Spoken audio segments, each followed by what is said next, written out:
Every GMAT argument has three components: conclusion, evidence, and assumption. Understanding these components and how they relate to each other is important to your success in critical reasoning. Let's start with the conclusion.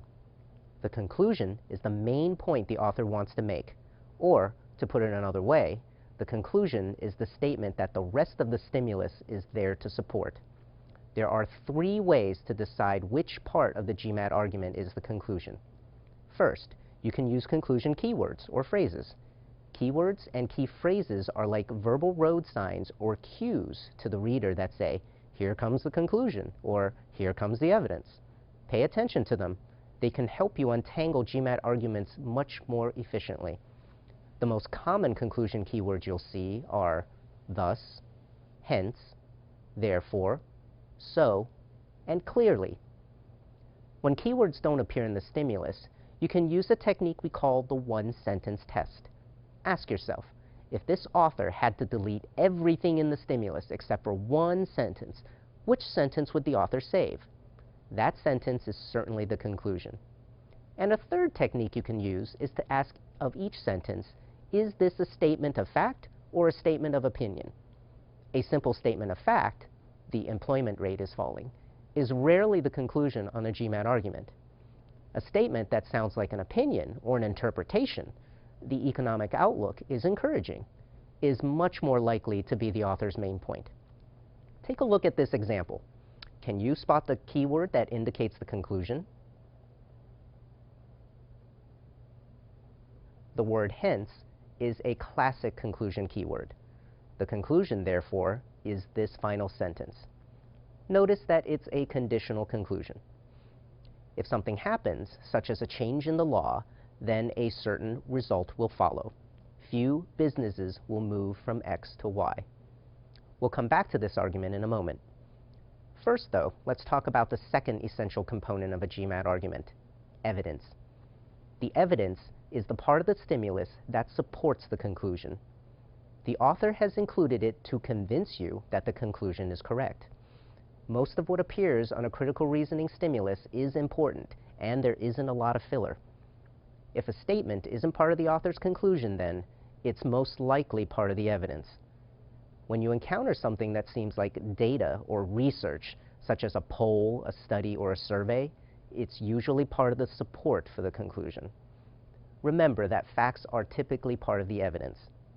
Opinions and interpretations are usually part of the conclusion.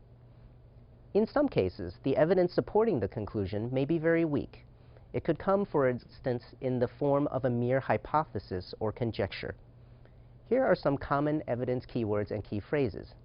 Because and since are the ones you'll see most often, but there are others. Studies show. Well, this phrase indicates that evidence is coming most times. The word for, as in, for example, or for instance might indicate evidence is coming as well.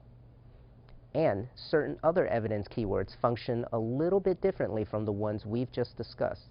These words like moreover, additionally, and furthermore tell the reader, you just passed some evidence, and you're about to run into even more evidence. Recognizing and using these common evidence keywords will help you attack GMAT arguments much more efficiently. Come back now to this argument about businesses in country X and country Y. Can you identify the evidence? One of the easiest ways to identify the evidence is simply to note the material that's not part of the conclusion. And in fact, the first two sentences are the evidence in this case. Now, neither of these sentences includes a classic evidence keyword. On the other hand, you might have noticed the word but.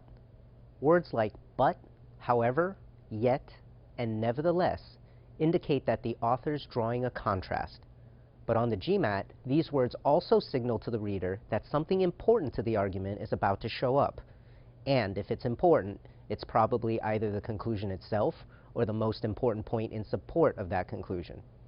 Here, the word but in front of sentence 2 indicates that the sentence is an important evidentiary claim. Notice that the evidence, like the conclusion, takes the form of a conditional statement, an if statement. The evidence could be paraphrased as, If you change the law, then the minimum wage will be the same in country X and country Y. Now that we've got the conclusion and evidence, we're ready to look for the part that leads to GMAT points, the assumption. We'll return to this argument one last time in just a moment. But first, let's pause to go over the basics of GMAT assumptions. For the 5 question types that make up the assumption family, identifying the author's assumption is the crucial step. The assumption is always unstated. If something appears in the text of the stimulus, it can't be the assumption. And the assumption is the thing that connects the conclusion and the evidence. Consider this example. What statement is needed to bridge the logical gap to prove that the conclusion is a correct statement? You got it. Chemical X is a type of poison. Remember this formula: evidence plus assumption leads to conclusion. In other words, you don't have any background knowledge or expertise in the subject matter of this argument, and yet you found the assumption on your own. How are you able to do that if you don't have any background knowledge about poison or chemical X? If you can figure out where that assumption came from, then you can replicate that process for any and all GMAT arguments you might see in the future, no matter their subject matter. So let's take a final look at this original argument. Notice now that it includes what we at Kaplan call a scope shift. In other words, there's something mentioned in the conclusion that's not in the evidence, and something that's in the evidence that's not in the conclusion. That means there's a logical gap in this argument. The assumption's job is to fill that gap, connecting the evidence to the conclusion. Here, the evidence talks about the minimum wage. The conclusion talks about businesses moving from country X to country Y.